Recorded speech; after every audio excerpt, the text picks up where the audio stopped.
தெளிந்த புத்தியுள்ளாய் இருந்தால் விழித்திருங்கள், ஏனெனில் உங்கள் எதிராளாகிய பிசாசானவன் வெற்றிகளை சிங்கம் போல் எவனை விழுங்கலாமோ என்று வகை தேடி சுற்றித் திரிகிறார்.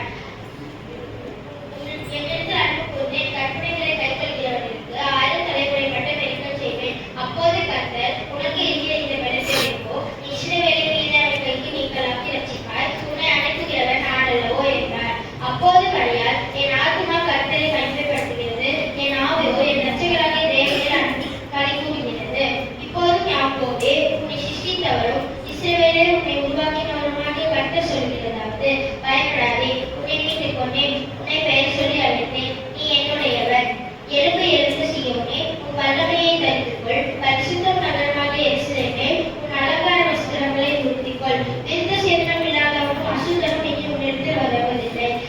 இதோ சர்ப்பங்களையும் தேள்களையும் மிதிக்கவும் சத்துருவினுடைய சகல அதிகாரம் வல்லமையை மேற்கொள்ளவும் உங்களுக்கு அதிகாரம் கொடுக்கிறேன், ஒன்றும் உங்களை சேதப்படுத்தாது. உன் வழியை கர்த்தருக்கு ஒப்புவித்து அவர் மேல் நம்பிக்கையை இடு, அவரை பாதித்து வளர்க்கப்படுவார். இயேசு அவர்களை நோக்கி,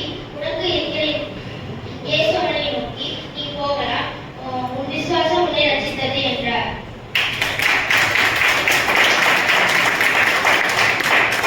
கூட இருந்து நான் செய்யும் காரியம் பயங்கரமா இருக்கும். நான் என் நாமத்தை பிரஸ்தாபப்படுத்தும் எந்த ஸ்தானத்தில் உன்னிடத்தில் வந்து உன்னை ஆசீர்வதிப்பேன். அவர் என்னை புல்ல இடங்கள் மேய்த்து அமர்ந்த தண்ணீரை கொண்டு போய் விடுகிறார். தெளிந்த புத்தியுள்ளவராயிருங்கள், விழித்திருங்கள், ஏனெனில் உங்கள் எதிராளியாகிய பிசாசானவன் கெர்ச்சிக்கிற சிங்கம் போல எவனை எழுதுறாக என்று வகை தேடி சுற்றித் திரிகிறான். என்னிடத்தில் அன்பு கூர்ந்து என் கற்பனைகளை கைக்கொள்கிறவனுக்கு 1000 தலைமுறை மட்டும் இருக்க செய்கிறவராக இருக்கிறேன்.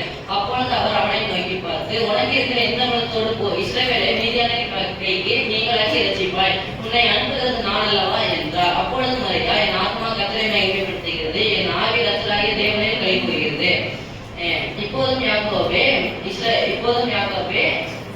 உன்னை சிருஷ்டித்தவரும் இஸ்ரவேலை உன்னை உருவாக்கினவருமாகிய கர்த்தர் சொல்கிறதாவது, பயப்படாதே, நான் உன்னை மீட்டுக் கொண்டேன், உன்னை பேர் சொல்லி அழைத்தேன், நீ என்னுடையவன். எலும்பு எலும்பு செய்யுமே, உன் வல்லமையை தரித்துக்கொள், பரிசுத்த நகரமாகிய எருசலேமும் அலங்கார வஸ்திரங்களை தரித்துக்கொள், விருத்த சேதனம் இல்லாதவும் அசுத்தமும் இனி உன்னிடத்தில் வருவதில்லை.